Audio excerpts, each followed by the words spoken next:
الله پاک نه وخت یو وړې په مشکله مونږ ته ملاو شو اخر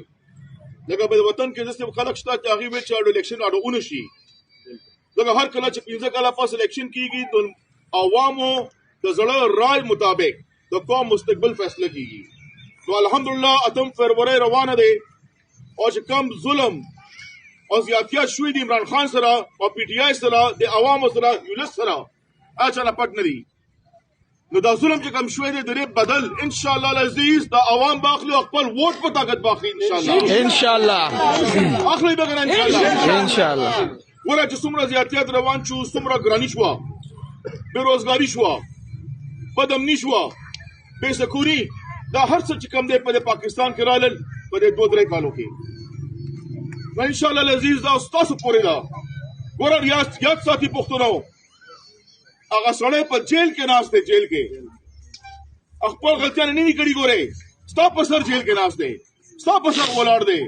د قوم په سر ولاړ دی دین اسلام په سر ولاړ دی ستا بچی د پر ولاړ دی ګوره او جیل کې ناست دی نن سره یو اهم غلطي کړې و چې موږ هغه فخر کوو هغه کفارو مخامخ ودرېدو او کلاس پینا خبر وکړه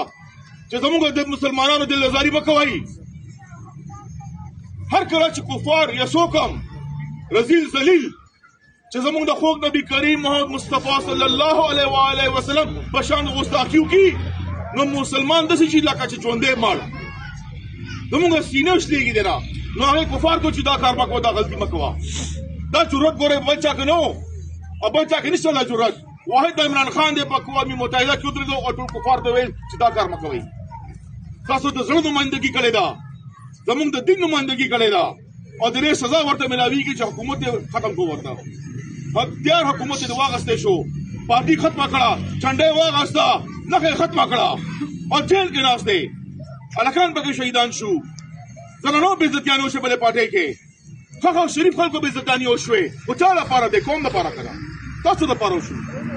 نو اوس تاسو سوال کوم مهرباني کوي چې دا سړی چې جهاد کوي موږ ور سره په جهاد کې ولاړ یو او تاسو ټول د امر درکو چې خبر نه راځي په جهاد کې ان شاء الله درېږي په جهاد کې ان شاء الله درېږي تاسو درېږي ان شاء الله زموږ خواسته چې تبلیغ وکړي وګرځي ان شاء الله تبلیغ وکړي دا یو وخت پاتې دی وګرځي عمران خان د پاره او حق ساشته پاره خپل نمائندګانو پیژنئ چې عمران خان سره کومه کسان دي چې عمران خان سره ولاړ دي دې کې غټ شي د پاره زو ولاړم چې هغه نه خدا د پیاله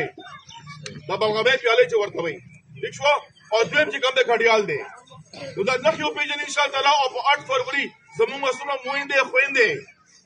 څومره چې کوم مشران کشران هغه ته یو ورځ قرباني به ورکوي عمران خان لپاره ان شاء الله په شریکه باندې روزي دوستان یاران څومره عزیزان چې کوم دي په ټول باندې گشت کوي ان شاء الله مکه نه هغه چې بچي کې سختیانه تیری نو په کار چې موږ پرام کینو چې موږ شو ورځ یو کو تمره غیرت خو موږ په کار لګا کم از کم ان شاء الله تمره غیرت خو بګو کنه شکر دوبا کوي روزګار کاروبار هر څه خو یو 2 غنټه رس کې 3 غنټه وکاږي چې گشت کوي ان شاء الله او په تبلیغ کې شامل شي ډیره مهرباني والسلام شکریہ